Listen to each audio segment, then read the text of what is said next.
I was scrolling through my feed, half awake, when the post hit my screen like a punch. The camera in my hand actually shook. Someone had filmed my aunt in the park, feeding the stray dogs she's cared for years, and overlaid it with a sneering voice saying, "Look at this woman wasting her time on mutts." My stomach curled into a tight, acidic knot.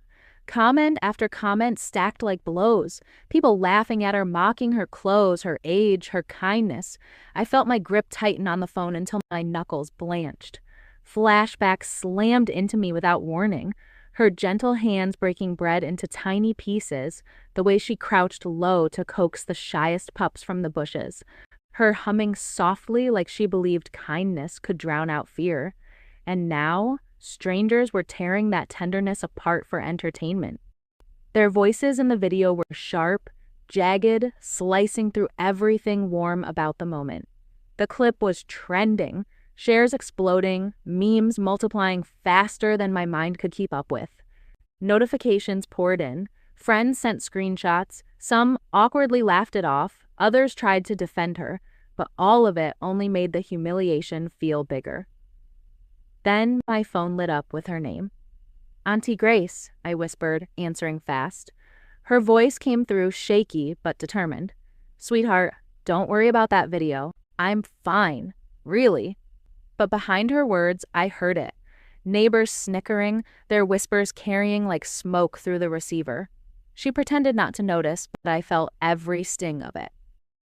After she hung up, I replayed the video, again and again.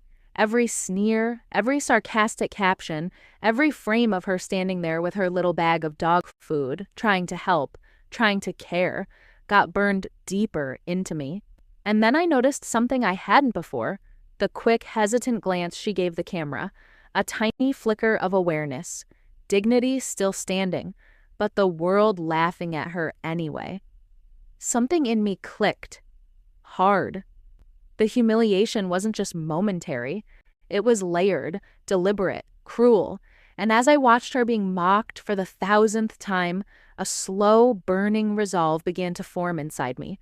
It wasn't rage, it was strategy, precision, purpose.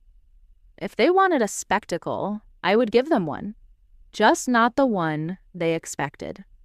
My mind drifted backward, pulled into the stories she'd told me, the kind she only shared late at night, when her voice softened and the world felt quiet enough to be honest. She grew up underestimated by everyone around her, treated like she was delicate, incapable, too gentle for a world that rewarded sharpness. People mistook her compassion for weakness long before social media ever existed. She was the kid who brought home injured birds, who bandaged scraped knees for children no one else bothered with. She cared for the overlooked, the forgotten, both animals and people, and somehow that made her the target of endless teasing. Family members dismissed her dreams outright, calling her soft and naive, as if kindness were something to be ashamed of. I could still picture her teenage bedroom, the dim light under the door, the muffled sound of her crying quietly so no one would hear. Outside, neighbors laughed, their voices drifting through the walls as they joked about the strange girl obsessed with animals. She never confronted them. She just held it all inside. The first dog she ever rescued had been hit by a car. She nursed it back to health for months, while people around her rolled their eyes, said it wasn't worth the effort. But the day that dog finally stood on its own legs again, she cried. Not out of relief, but out of love. She told me that's when she realized some lives only survive because someone chooses to stay. She taught me to see worth where others saw inconvenience. Fight quietly, she'd say, with integrity, not noise. At the time, it sounded poetic. Now it felt like armor she'd forged from years of being dismissed. Then the secrets surfaced in my memory. Things she never bragged about, things she barely mentioned. She paid for stray dog surgeries out of her own savings. She stayed awake in freezing rain to hold a sick pup that wouldn't survive the night, refusing to let it die alone. She'd walk home soaked, shivering, and still smile like she hadn't just carried the weight of a small world on her shoulders. And right alongside her kindness lived betrayal. Friends who pretended to support her leaked private moments online. claiming she wasted her life on street animals. They laughed at her behind her back, spinning her compassion into a punchline. Yet through all of it, she built this quiet strength, decades of endurance hidden behind her gentle voice. Every scar was tucked beneath a calm demeanor that most people mistook for simplicity. The emotional wounds stacked like layers, small-town gossip whispering that she'd never amount to anything, teachers scoffing at her silly interests, neighbors murmuring that she was wasting her potential. And now, years later, social media amplified those same insults, turning a lifetime of underestimation into a viral spectacle. It felt like the entire town, past and present, was laughing at her all over again. A protective fury surged through me, sharp and clear. I started mapping out every sacrifice she'd ever made, every moment she stood alone, every cruelty she endured without complaint. Those memories weren't just pain, they were fuel. Each one became a seed, and I knew exactly what I was going to grow from them. I began tracking the people behind the mockery, one username at a time. I logged their profiles, cross-referenced their locations, studied their posting patterns until their online habits felt predictable. Every cruel comment had a real person behind it, and I wanted to know exactly who they were. Then the anonymous messages started. Some people wrote to defend my aunt, ashamed that the internet was tearing down a woman who had never hurt anyone. Others were angry, frustrated that cruelty had become entertainment. Their fear and outrage told me one thing: the situation was spiraling fast. Online forums lit up with debates about her obsession with dogs, message threads stretching into hundreds of replies. People who had never met her dissected her character like she was a public spectacle. Their words poured gasoline on a fire they didn't even understand. At home, I watched the toll unfold quietly. She tried to hold herself together, tending to the dogs with the same gentle routine, but her late-night calls told the truth. Her voice was thin, strained. "I'm okay," she would insist, yet every pause, every shaky breath cracked through her composure. Then I saw it, a viral challenge mocking dog ladies, with her video plastered at the center of it. Teenagers imitated her posture, her smile, her clothes. They used her tenderness as a joke, reenacting it for views. I stared at the screen until my jaw locked. I started gathering evidence, screenshots of their captions, timestamps of every share, the threads of harassment looping across platforms. I noted which accounts were pushing it hardest, who was influencing who, how the hate was spreading like a coordinated attack. Friends told me to stay calm, warned me not to do anything reckless. I nodded and smiled because they didn't understand. Calm wasn't surrender. Calm was strategy. While the internet mocked her, I filmed her quietly. The way she crouched in the grass, whispering to a frightened pup. How she bundled stray dogs in blankets on cold mornings. How she created tiny pockets of tenderness in a world determined to make them insignificant. I captured every act of compassion, every small gesture that exposed the cruelty of those trying to shame her. Meanwhile, the haters' reach grew. Their comments spread onto pages connected to local shelters. They mocked her donations, calling them attention grabs, even though she had never posted a single photo of her contributions. Their ridicule wasn't just personal anymore. It threatened the animals she was trying to help. I sat in the dim light of my room, brainstorming ways to flip everything they'd built. Not with anger, with precision. I imagined a viral counterstrike, one perfectly timed video, one narrative shift strong enough to drown out months of cruelty. Every new meme felt like a direct blow, every repost like an echo of the humiliation she'd carried her whole life. I felt her pain as if it were lodged in my own chest. That pain sharpened into something clearer, cleaner, a tactical kind of resolve. I opened my notebook and began sketching the first seeds of retaliation. Legal pressure points, social exposure, emotional truth strong enough to shatter their mockery. Layer by layer, I mapped out the formula that would turn this entire situation on its head. They thought they were winning. but they had no idea what was coming. The turning point arrived on a quiet evening when my phone rang with an unfamiliar number. I almost ignored it, but something told me to pick up. A calm, confident voice introduced herself, one of the country's most prominent animal rights activists. She had seen clips of my aunt's work buried under the mockery and wanted to collaborate.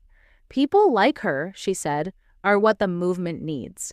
She sent me analytics within minutes, charts, graphs, heat maps showing how fast the narrative could shift. Your aunt isn't a joke, she said. She's viral ready. The world just hasn't seen her story framed correctly. Her certainty felt like a light cutting through weeks of darkness.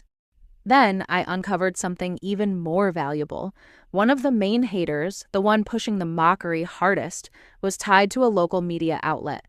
His influence wasn't organic, it was strategic. And now it was leverage. A realization cracked open inside me. My aunt's kindness wasn't just moral, it was magnetic. Her quiet compassion, her lifelong devotion, it had the power to captivate millions if shown with depth instead of derision. The world laughed because it had only seen a shallow clip. I could show them the truth. Patience became my weapon. Public sentiment wasn't fixed, it was fluid. And with the right framing, it could flood in our favor. I sat with my aunt at the kitchen table, her hands wrapped around a warm cup of tea. I want to show people what you really do, I told her. She looked confused at first, then hesitant, but eventually she nodded. If it helps the dogs, she whispered. From there, I moved quietly. I reached out to videographers known for cinematic storytelling, social media strategists who understood emotional arcs, and influencers in the rescue community who could amplify her message without making it feel manufactured. Every call was done behind the scenes, every detail locked into place without alerting the haters. Then came the moment everything clicked.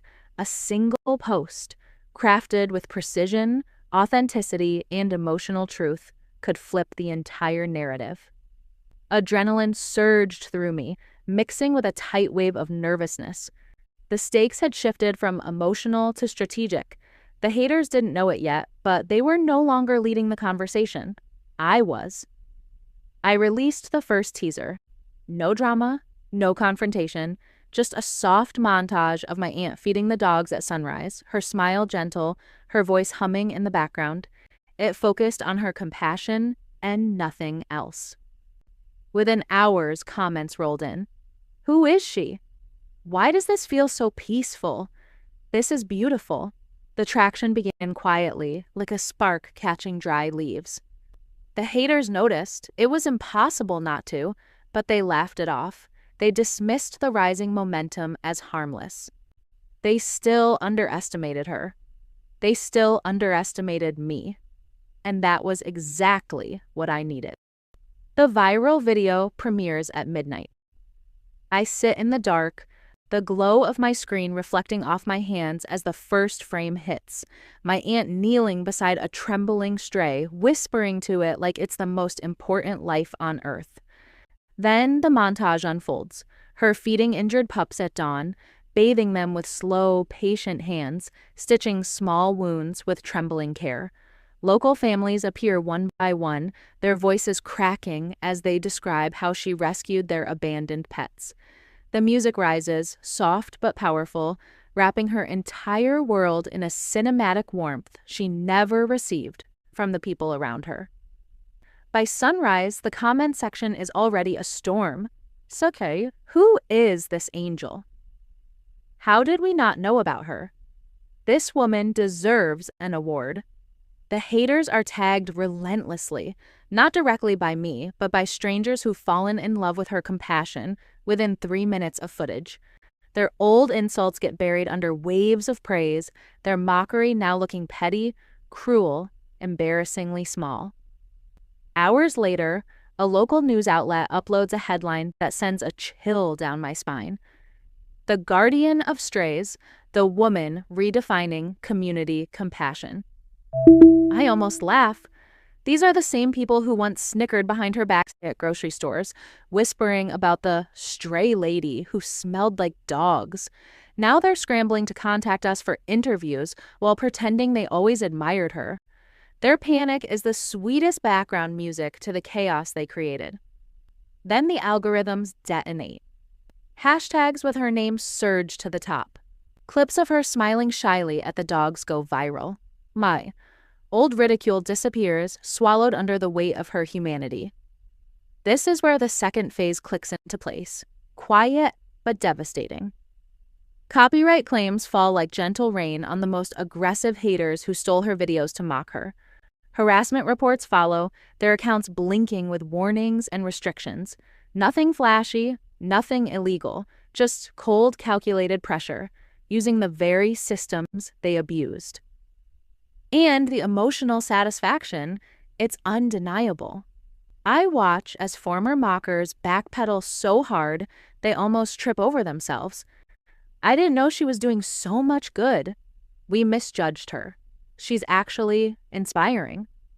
Interviews with longtime volunteers surface, revealing decades of her silent heroism. The dogs she rehabilitated, the families she helped, the nights she stayed outside in the rain because a stray was too scared to move. Each testimony adds another layer to her legend. Meanwhile, I film everything. Her shocked laughter, her tears slipping down her cheeks as strangers thank her, her hands trembling when she realizes the world finally sees her, not as a burden, not as a joke, but as a force of kindness they never deserved. I release these moments in waves, each post timed like a chess move, each clip crafted to shift emotion, create momentum, expose truth. A public thank you campaign rises behind her, a movement she never asked for but fully deserves. With every share, the contrast sharpens, her quiet goodness versus the haters' shallow cruelty. And then the crumble begins. Influencers unfollow them. Their comments fill with people demanding accountability. Some lose sponsorships. Others lose credibility. A few delete posts pretending none of it happened. By the final showdown, I'm sitting in front of my screen again, watching their accounts buckle under the weight of the narrative they tried to control. Their defensiveness looks desperate. Their explanations ring hollow. Their silence, when it finally arrives, is the loudest confession of all. Meanwhile, the world cheers for her. My aunt, once mocked, dismissed, humiliated, now stands as a respected humanitarian whose story touched millions. And I breathe out for the first time in years, the tension in my chest releasing like a final cinematic cut to black. I sit beside my aunt, watching the flood of donations and volunteers arriving at her doorstep. Her face glows, unguarded, radiant with a joy I haven't seen in years. She laughs freely, greeting people who came to help the dogs she's cared for tirelessly, her warmth infecting everyone around her. The stray dogs, once thin and wary, now thrive. Parks are filled with healthier animals, shelters better funded and organized. Each wagging tail, each playful bark feels like a small victory carved from years of neglect and mockery. Former critics are quiet now. Some reach out with awkward apologies, unsure how to confront their own mistakes. Others vanish, retreating into the shadows they once used to amplify their cruelty. I reflect on the power of patience, of timing, of strategy. None of this came from anger alone. Impulsive retaliation would have failed. Control, planning, and the quiet application of truth reshaped the narrative. Her emotional wounds begin to heal visibly. She smiles freely, unafraid of ridicule, unburdened by the mocking voices that once followed her like ghosts. Local media continues coverage, elevating her from a private caretaker to a respected figure. The headlines no longer mock, they celebrate. The story of her decades-long compassion circulates widely, cementing her legacy. Even subtle social shifts occur around us. Neighbors who once whispered and laughed now leave food for strays, inspired by her example. Small acts of kindness ripple outward, proving the depth of her influence. My personal victory feels intimate yet complete. The haters no longer hold sway. The narrative belongs to us. I compile footage, stories, and testimonials, preserving the journey for posterity and as undeniable proof of the truth. A profound sense of closure settles over me. Satisfaction and gratitude mix as I watch the world finally recognize her truth. Late at night, I walk beside her with the dogs, their laughter and playful barks echoing in the quiet streets. Peace replaces tension. I reflect on resilience, the reward of staying true to one's values, of maintaining integrity despite relentless public scorn.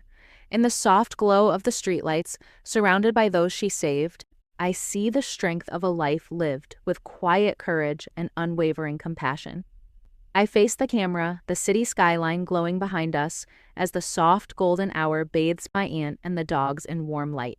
The streets shimmer in the distance, but my focus is here, on the quiet triumph that has unfolded.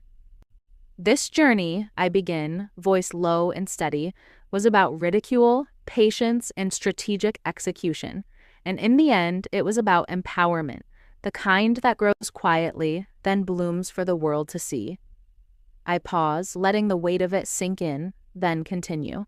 Kindness cannot be measured by immediate approval. Underestimation is often a weapon, but when used wisely, it can become a force for justice. On screen, the footage shifts. Before, my aunt feeding dogs in obscurity, unnoticed, her hands trembling slightly as she offers comfort. After, the viral montage, smiles, laughter, volunteers, headlines, a community awakened to her compassion. I reflect aloud, the camera lingering on her face. Strength hides in quiet people, in overlooked actions. Authenticity ripples outward, and its impact can't be faked. I lean closer to her, capturing the glint in her eyes. Her mantra, I say, voice hushed, is simple. Compassion never goes unnoticed. It just waits for the right eyes. And today, the world finally saw hers. I look back at the camera. Take a moment to recognize the unnoticed heroes around you. The small acts, the quiet devotion, they matter more than viral mockery ever could. I emphasize the lesson that guided every step of our plan. Patience, timing, emotional intelligence, these are what transform humiliation into triumph. The final cinematic shots roll, dogs frolicking across sunlit lawns, my aunt laughing with unguarded joy, the haters fading like shadows into the background, irrelevant and forgotten. I close gently, voice warm but firm, support local kindness, amplify the good, never underestimate quiet strength. It has the power to change the world. The camera lingers on her face, sunlight glinting in her eyes, her smile radiant. It's a testament to resilience, compassion, and the victory of the underestimated. Fade to black.